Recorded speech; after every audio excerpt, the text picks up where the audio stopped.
সনাতন ধর্ম অবলম্বীদের সবচেয়ে বড় ধর্মীয় উৎসব দুর্গাপূজা। ধর্মীয় অনুশাসন, সামাজিক সম্প্রীতির মহা উৎসব। এই দুর্গাপূজাকে ঘিরে সারা বাংলাদেশে কিন্তু মহা উৎসবে ধুমধামভাবে পালিত হচ্ছে এই দুর্গাপূজা, এবং সকালের সূর্যকিরণের সাথে সাথে ডাকডোলের শব্দে মুখরিত হচ্ছে প্রত্যেকটি পূজা মণ্ডপ। আমি এখন রয়েছি আগারগাঁও তালতলিতে একটি পূজা মণ্ডপে, এবং এই জায়গাতে এসে দেখেছি যে যারা ভক্ত রয়েছে তারা কিন্তু উৎসব মুখর পরিবেশে এই পূজা পালন করছে, এবং আইন শৃঙ্খলা বাহিনীর যে তৎপরতা রয়েছে সেই তৎপরতা কিন্তু লক্ষ্য করা যাচ্ছে। এর পাশাপাশি যে রাজনৈতিক যারা ব্যক্তি রয়েছে তারাও কিন্তু আইন শৃঙ্খলা বাহিনীর পাশাপাশি তারা নিরাপত্তার দিয়ে যাচ্ছেন। আমরা এখন কথা বলবো একজন রাজনীতি ব্যক্তির সাথে। আর আমরা যেহেতু এই জায়গায় 28 নম্বর ওয়ার্ডে বসবাস করি, আমরা রাজনীতির সাথে আমরা জড়িত আছি, সেই হিসাবে ওনাদের কোনো সমস্যা বা কোনো কিছু আছে কিনা এই জন্য আমরা এই জায়গার ভিতরে ওনাদেরকে দেখার জন্য এই জায়গায় আসছি। আমরা দায়িত্ব পালন করছি আমাদের এই তারুণ্যের অহংকার, আমাদের দেশনেতা তারেক রহমান, উনি এই সারা বাংলাদেশে যে হিন্দুদের যে দুর্গাপূজা, এই পূজাকে সুন্দরভাবে তারা যেন যার যার ধর্ম পালন করে, সেই জন্য আমাদের নেতাকর্মী যারা যারা আছে প্রত্যেকটা যে এলাকায় বসবাস করতেছে সবাইকে বলছে যে তোমরা ওই জায়গার ভিতরে তোমরা দেখো যেন কোনো রকম এই যে আওয়ামী সন্ত্রাসীরা যেন কোনো রকম নৈরাজ্য কিছু না করতে, দেশে অস্থিতিশীল কোনো কিছু সৃষ্টি না করতে পারে। এই জন্যই উনি আমাদেরকে নির্দেশ দিয়েছে। সেই কারণে আমরা প্রত্যেকের নিজ নিজ দায়িত্বে আমরা এই জায়গার ভিতরে আপনাদের সাথে এই জায়গার এই যে দুর্গাপূজার যে কমিটি আছে তাদের সাথে সাথে আমরা এই জায়গায় করছি। পাশাপাশি আমাদের যে আইন শৃঙ্খলা বাহিনী আছেন, ইনশাল্লাহ ওনারা যথেষ্ট পরিমাণে এই সরকারকে এবং এই দুর্গাপূজাকে তারা যেন সুন্দরভাবে উদযাপন করতে পারে ওনারা সর্বাত্মক চেষ্টা করে যাচ্ছে ওনারা। আমাদের মাননীয় কমিশনার মহোদয়ের নির্দেশে এবং উপপুলিশ কমিশনার তেজগাঁও বিভাগের ইবনে মিজান স্যারের নির্দেশে আমরা পূজা মণ্ডপে পুলিশ এবং আনসার সমন্বয়ে একটা টিম করেছি নিরাপত্তার।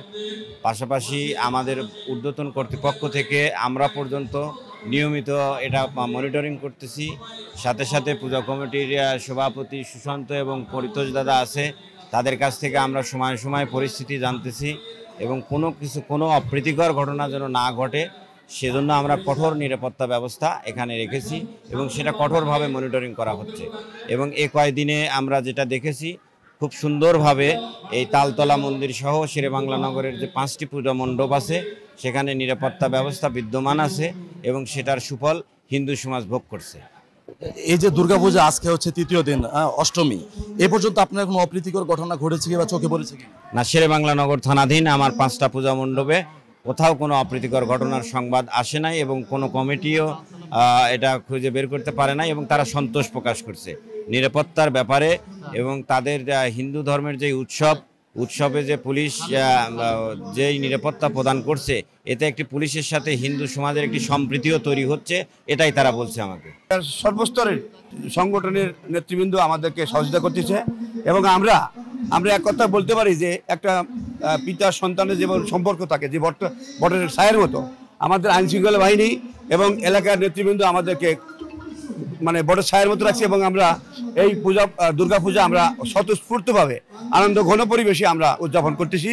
এবং আমি আরেকটু স্পেশালি বলি, যেমন পুলিশ বাহিনীর অনেক কালকে এসপি আসছিলেন, এডিসি স্যারও আসছিলেন, আর্মি, তারপরে বিজিবি, র্যাব, এনএসআই, বিভিন্ন সব গোয়েন্দা সংস্থারা আমাদের পাশে এসে দাঁড়িয়েছেন এবং প্রতি ক্ষণে জিজ্ঞাসা করতেছি যে আমাদের কোনো অসুবিধা আছে কিনা।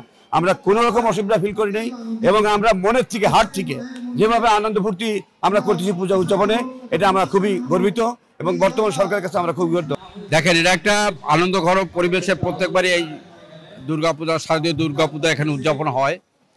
আমরা হিন্দু মুসলিম সবাই একত্রিতে আমরা এই শারদীয় দুর্গাপূজা আমরা উদযাপন করি। আমি প্রত্যেক দিনই এখানে আমাদের চেয়ারম্যান জনাব তারেক রহমান নির্দেশেই প্রত্যেকটা পূজা মণ্ডপে আমরা যাই।